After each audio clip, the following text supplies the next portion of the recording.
Read the following phrases. So phrase ਹੁੰਦੇ ਨੇ ਕੁਝ ਸ਼ਬਦਾਂ ਦਾ ਸਮੂਹ, ਯਾਨੀ 2 ਜਾਂ 3 ਸ਼ਬਦ ਮਿਲ ਕੇ ਕੋਈ ਗੱਲ ਨੂੰ ਸਾਰਥਕ ਕਰਦੇ ਨੇ, ਉਹਨੂੰ ਆਪਾਂ ਕਹਿੰਦੇ ਆ phrase. Okay, so read the following phrases, find out their meaning by reading the story again, write 2 meaningful sentences using each phrase। so ਇਹਨਾਂ ਦੇ ਆਪਾਂ meaning ਦੇਖਣੇ ਨੇ ਤੇ ਇਹਨਾਂ ਦੇ 2 meaningful sentence ਵੀ ਬਣਾਉਣੇ ਨੇ। ਠੀਕ, ਸੋ ਪਹਿਲਾਂ ਤਾਂ ਆਊਗਾ climb up।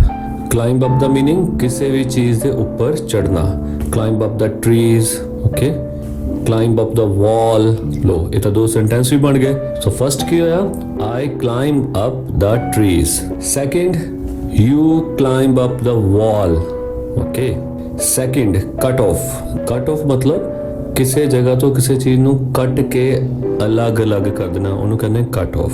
ਵੈਸੇ ਤਾਂ ਕਟ ਆਫ ਤੇ ਬਹੁਤ ਜ਼ਿਆਦਾ ਮਤਲਬ ਹੈ, ਇਹ ਕੱਪੜਿਆਂ ਦੇ ਵਿੱਚ ਵੀ ਵਰਤਿਆ ਜਾਂਦਾ ਹੈ ਕਿ ਉਸਨੇ ਕਟ ਆਫ ਜੀਨ ਪਹਿਨੀ ਹੈ। ਠੀਕ ਹੈ, फिर की बनेगा, he has worn। worn मतलब पहनी हुई है। ठीक है, wear first form, wore second form, worn third form. he has worn cut off jeans। okay, next cut down। so एक ਆਪਾਂ cut down ਦਾ meaning ਲੈਣੇ ਆਪਣੀ ਟੈਕਸਟ ਬੁੱਕ ਵਿੱਚੋਂ ਕਿ I cut down the tree outside my home ਜਾਂ I cut down the tree outside my office। I cut down the tree outside my school। okay, ਇੱਕ cut down ਦਾ meaning ਹੁੰਦਾ ਕਿਸੇ ਚੀਜ਼ ਨੂੰ ਕੱਟ ਕਰ ਦੇਣਾ, ਸਪੈਸ਼ਲੀ ਜਦੋਂ ਉਹ ਚੀਜ਼ ਸਿਹਤ ਲਈ ਮਾੜੀ ਹੋਵੇ, ਵੀ ਮੈਂ ਆਹ ਚੀਜ਼ ਹੁਣ ਕੱਟ ਕਰ ਰਿਹਾ। ਓਕੇ, ਸੋ ਉੱਥੇ ਵੀ ਆਪਾਂ ਇਹਦੀ ਵਰਤੋਂ ਕਰ ਸਕਦੇ ਹਾਂ cut down, ਜਿੱਦਾਂ ਕਿ I am trying, ਮੈਂ ਕੋਸ਼ਿਸ਼ ਕਰ ਰਿਹਾ ਹਾਂ to cut down, ਕੱਟ ਕਰਨ ਦੀ। ਕਿਹੜੀ ਚੀਜ਼? cut down on sugar this month। ਕਿ ਮੈਂ ਸ਼ੂਗਰ ਨੂੰ ਘੱਟ ਕਰਨ ਦੀ ਕੋਸ਼ਿਸ਼ ਕਰ ਰਿਹਾ, ਮੈਂ ਘੱਟ ਕੰਜ਼ਿਊਮ ਕਰਾਂਗਾ ਸ਼ੂਗਰ। ਸਟੇ ਅਵੇ। ਸਟੇ ਅਵੇ ਦਾ ਮਤਲਬ ਹੁੰਦਾ ਦੂਰ ਰਹਿਣਾ। ਸੋ ਇੱਕ ਤਾਂ ਇੱਥੋਂ ਹੀ ਮੀਨਿੰਗ ਆਪਾਂ ਟੈਕਸਟ ਬੁੱਕ ਚੋਂ ਚੱਕ ਲੈਂਦੇ ਆ। ਠੀਕ ਹੈ, the boy stayed away for a long time. So stayed ਕੀ ਹੋ ਗਿਆ? ਸੈਕਿੰਡ ਫਾਰਮ ਹੋ ਗਈ। ਸਟੇ ਹੁੰਦਾ ਰਹਿਣਾ, ਅਵੇ ਯਾਨੀ ਦੂਰ, ਕਿਸੇ ਚੀਜ਼ ਤੋਂ ਦੂਰ ਰਹਿਣਾ। ਸਟੇਡ ਅਵੇ ਕਿਸੇ ਚੀਜ਼ ਤੋਂ ਦੂਰ ਰਿਹਾ। Okay, past. ਜਾਂ ਤੁਸੀਂ ਸੈਕਿੰਡ ਬਣਾ ਸਕਦੇ ਹੋ, ਸਟੇ ਅਵੇ ਫਰੋਮ ਮੀ, ਮੇਰੇ ਤੋਂ ਦੂਰ ਰਹੋ। ਓਕੇ, ਸੋ ਨੈਕਸਟ ਹੈ ਟੇਕ ਅਵੇ। ਟੇਕ ਅਵੇ ਹੁੰਦਾ ਦੂਰ ਲੈ ਜਾਣਾ ਉਸ ਜਗ੍ਹਾ ਤੋਂ। ਓਕੇ, ਸੋ ਇੱਕ ਸੈਂਟੈਂਸ ਤਾਂ ਆਪਾਂ ਇਹਦੇ ਵਿੱਚੋਂ ਲੱਭ ਲੈਂਦੇ ਆ। ਜਦੋਂ ਬॉय ਟਰੀ ਤੋਂ ਬੋਟ ਮੰਗਣ ਆਇਆ ਸੀ ਤਾਂ ਉਹਨੇ ਕਿਹੜਾ ਸੈਂਟੈਂਸ ਬੋਲਿਆ ਸੀ? Can you give me a boat that will take me away to another city. Okay, ਹੁਣ ਇਹਦਾ ਛੋਟਾ ਬਣਾ ਲਓ, ਟੇਕ me away to another city, ਕਿ ਮੈਨੂੰ ਦੂਸਰੀ ਸਿਟੀ ਲੈ ਜਾਓ। ਦੂਸਰਾ ਆਪਾਂ ਇੱਕ ਹੋਰ ਬਣਾ ਲੈਂਦੇ ਹਾਂ ਸੈਂਟੈਂਸ। ਆਪਾਂ ਮੰਨ ਲਓ ਗੁਰਦੁਆਰੇ, ਮੰਦਿਰ ਜਾਂ ਕਿਸੇ ਵੀ ਧਾਰਮਿਕ ਸਥਾਨ ਤੇ ਜਾਈਏ, ਆਪਾਂ ਉੱਥੇ ਪ੍ਰੇ ਕਰਦੇ ਹਾਂ ਨਾ ਗੋਡ ਨੂੰ ਕਿ ਮੇਰੇ ਅੰਦਰ ਜਿਹੜੀਆਂ ਬੁਰੀਆਂ ਚੀਜ਼ਾਂ ਉਹ ਤੁਸੀਂ ਲੈ ਜਾਓ, ਮੇਰੇ ਅੰਦਰ ਚੰਗੀਆਂ ਚੀਜ਼ਾਂ ਪਾ ਦਿਓ, ਹਨਾ। ਫਿਰ ਤੁਸੀਂ ਇੱਥੇ ਕੀ ਕਹਿ ਸਕਦੇ ਹੋ? ਟੇਕ ਅਵੇ anger from me, take away bad things from me. Okay, so ਇਦਾਂ ਦੇ ਸੈਂਟੈਂਸ ਤੁਸੀਂ ਆਪ ਬਣਾ ਸਕਦੇ ਹੋ। Next activity third. ਸੋ ਇਹਦੇ ਵਿੱਚ ਆਪਾਂ ਕੁਐਸਚਨ ਆਨਸਰ ਕਰਾਂਗੇ, ਰੀਡ ਐਂਡ ਕੰਪਰੀਹੈਂਡ ਨੂੰ ਪੜਾਂਗੇ ਤੇ ਹੋਰ ਜ਼ਿਆਦਾ ਸਮਝਣ ਦੀ ਕੋਸ਼ਿਸ਼ ਕਰਾਂਗੇ ਇਸ ਲੈਸਨ ਨੂੰ। ਫਰਸਟ ਕੁਐਸਚਨ ਹੈ, did the boy love the tree when he was a child? ਕੀ ਬॉय ਟਰੀ ਨੂੰ ਲਵ ਕਰਦਾ ਸੀ ਜਦੋਂ ਛੋਟਾ ਸੀ? ਯੈਸ ਹੀ ਡਿਡ, ਹਾਂ ਉਹ ਕਰਦਾ ਸੀ। ਸੋ ਇਹ ਸੀ ਫਸਟ ਕੁਐਸਚਨ ਜੋ ਕਿ ਸੋਲਵ ਕਰ ਦਿੱਤਾ ਗਿਆ। ਹੁਣ ਆਪਾਂ ਸੈਕਿੰਡ ਤੇ ਆਉਂਦੇ ਹਾਂ। Did the tree have money to give the boy? So ਦਾ ਕੀ ਜਵਾਬ ਆਏਗਾ? No he did not have, ਕਿ ਉਹਦੇ ਕੋਲ ਕੋਈ ਮਨੀ ਨਹੀਂ ਸੀ। Third, did the boy want to go to a nearby village? ਨੇੜੇ ਦੇ ਵਿਲੇਜ ਜਾਣਾ ਚਾਹੁੰਦਾ ਸੀ? ਨੋ, ਉਹ ਦੂਜੀ ਸਿਟੀ ਜਾਣਾ ਚਾਹੁੰਦਾ ਸੀ। ਫਿਰ ਉਹਦਾ ਜਵਾਬ ਕੀ ਆਏਗਾ? No the boy did not. Fourth, did the boy get married? ਕੀ ਲੜਕੇ ਦਾ ਵਿਆਹ ਹੋ ਗਿਆ ਸੀ? yes he did। fifth, did the tree allow the boy to sit down on the stump? ਅਖੀਰ ਵਿੱਚ ਟਰੀ ਨੇ ਉਹਨੂੰ ਅਲਾਉ ਕਰਤਾ ਸੀ ਕਿ ਉਹਦੇ ਸਟੰਪ ਤੇ ਬੈਠ ਜਾਵੇ? yes he did। okay, activity 4, answer the following questions। first, who would come and play with the tree? कौन आंदा सी ट्री दे नाल खेडण? सो हु पुछया ना, हु कौन, कौन सी? बॉय। सो हु दी जगह की लिखांगे बॉय, बाकी सारा answer same, boy would come and play with the tree.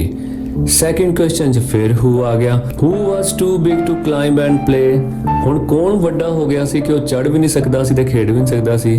The boy was too big to climb and play. अगे छोटा सी ते फटाफट टाणियां ते चढ़ जांदा सी, कहंदा मैं हुण वड्डा हो गया, हुण मेरे को टाणियां ते नहीं चढ़िया जांदा। Third, why did the boy want a boat. लड़का बोट क्यों चाहता सी? इहदा की जवाब आएगा? He wanted a boat to go to another city. Fourth, why did the boy want to go to another city? लड़का दूजे शहर क्यों जाना चाहता सी? बिजनेस वास्ते जाना चाहता सी ना। फिर इसका की जवाब आएगा? The boy wanted to go to another city for business. Now the last one, what did the tree say in the end? अखीर विच ट्री ने की कहा? The tree said in the end, comma, inverted comma, begin, come, comma, boy, comma, sit down and rest, full stop, inverted commas, close. Now next, fill in the blanks with the words given below. You can use each word twice if necessary. नीचे कुछ words ਦਿੱਤੇ ਹੋਏ ਨੇ, ਉਹਨਾਂ ਨੂੰ ਆਪਾਂ choose ਕਰਨਾ ਹੈ ਤੇ ਬਲੈਂਕਸ ਵਿੱਚ ਫਿਲ ਕਰਨਾ ਹੈ। ਓਕੇ, ਤੁਸੀਂ ਕੋਈ ਵੀ ਵਰਡ ਜਿਹੜਾ ਦੋ ਵਾਰ ਵੀ ਵਰਤ ਸਕਦੇ ਹੋ। ਜੇ ਤੁਹਾਨੂੰ ਲੱਗਦਾ ਕਿ ਇੱਥੇ ਵੀ ਇਹ ਵਰਡ ਸੂਟੇਬਲ ਹੈ, ਤੁਸੀਂ ਉੱਥੇ ਵੀ ਉਹ ਵਰਤ ਸਕਦੇ ਹੋ। ਚਲੋ ਸ਼ੁਰੂ ਕਰਦੇ ਹਾਂ। ਸਭ ਤੋਂ ਪਹਿਲਾਂ ਤਾਂ ਇਹਨਾਂ ਦੇ ਮੀਨਿੰਗ ਦੇਖੀਏ। ਸੇਲਡ ਕੀ ਦੱਸਿਆ ਸੀ? ਜਲ ਯਾਤਰਾ ਕੀਤੀ। ਟਰੀ ਰੁੱਖ। ਸਟੰਪ ਯਾਨੀ ਜੋ ਦਰਖਤ ਦਾ ਮੁੱਢ ਹੁੰਦਾ ਉਸ ਨੂੰ ਸਟੰਪ ਕਹਿੰਦੇ ਹਨ। ਗ੍ਰਿਊ यानी वड्डा हो गया। हैप्पी खुश। क्लाइंब अप ऊपर चढ़ना। स्विंग झूले झूलना। हाउस घर। टायर्ड थक गया। एप्पल्स ਇਹਦਾ ਮੈਨੂੰ मतलब नहीं पता, ਇਹਦਾ ਮੈਨੂੰ ਤੁਸੀਂ ਦੱਸ ਦੇਣਾ। सो ਆਪਾਂ ਪੜ੍ਹੀਏ ਹੁਣ। once there was a boy and a tree. The boy played with the tree. The tree asked the boy to climb up and swing from her branches. Fourth, the boy dash older. The boy grew older. Fifth, the tree asked the boy to sell off apples to get money. The boy cut off the branches to make a house. The boy made a boat from the trunk of the tree and sailed away. Eighth, the tree was not happy. Ninth, the boy came back to the tree. He said that he was tired. Oh, thak gaya hai. 10th, the boy sat on the stump to rest. Activity 6, give opposites of the given words in the given space. ਹੁਣ ਇਹਦੇ ਅਸੀਂ opposite ਲੱਭਣੇ ਆ। happy, sad, give ਹੁੰਦਾ ਦੇਣਾ ਤੇ take ਲੈਣਾ। sell ਹੁੰਦਾ ਵੇਚਣਾ ਤੇ ਖਰੀਦਣ ਦੀ ਕੀ ਹੋਏਗੀ? buy, buy। come ਆਣਾ। go ਜਾਣਾ। quiet ਚੁੱਪ। noise ਸ਼ੋਰ। ਕਲਾਈਂਬ ਅਪ ਚੜਨਾ ਤੇ ਆਪੋਜ਼ਿਟ ਕੀ ਹੋਗਾ? ਕਲਾਈਂਬ ਅਪ ਦੇ ਆਪੋਜ਼ਿਟ ਕਈ ਹੋ ਸਕਦੇ ਨੇ, ਜਿੱਦਾਂ ਫਾਲ ਆਫ ਨੀਚੇ ਗਿਰਨਾ, ਟੰਬਲ ਡਾਊਨ ਨੀਚੇ ਗਿਰਨਾ, ਮੂਵ ਡਾਊਨ, ਡਿਕਲਾਈਨ। ਸੋ ਕੋਈ ਵੀ ਤੁਸੀਂ ਜਿਹੜੇ ਆ ਜੋ ਤੁਹਾਨੂੰ ਸੌਖਾ ਲੱਗਦਾ ਜੋ ਚੂਜ਼ ਕਰਕੇ ਤੁਸੀਂ ਕਰ ਸਕਦੇ ਹੋ। Activity 7, add ed to the following words and write a meaningful sentence.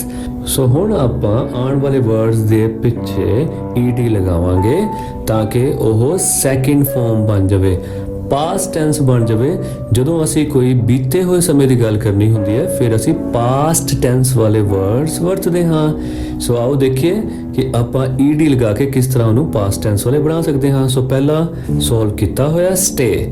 Stay ਹੁੰਦਾ ਰਹਿਣਾ ਤੇ ਸਟੇਡ ਰਿਹਾ।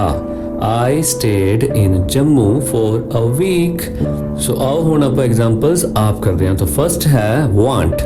ਚਾਹੁੰਦਾ ਹਾਂ। ਸੈਕਿੰਡ ਫਾਰਮ ਕੀ ਹੋਏਗੀ? I wanted to go back, मैं वापस जाना चाहया। सेकंड climb, चढ़ना, climbed चढ़या, he climbed up the tree। Third play, खेडना, played खेडया, I played football। Fourth sail, sail की होंदा है? जल यात्रा करनी। सो ਇਹਦਾ ਕੀ ਬਣਾਈਏ? The sailor sailed the boat। rest ਹੁੰਦਾ ਆਰਾਮ ਕਰਨਾ ਤੇ rested ਆਰਾਮ ਕੀਤਾ। He rested in this house।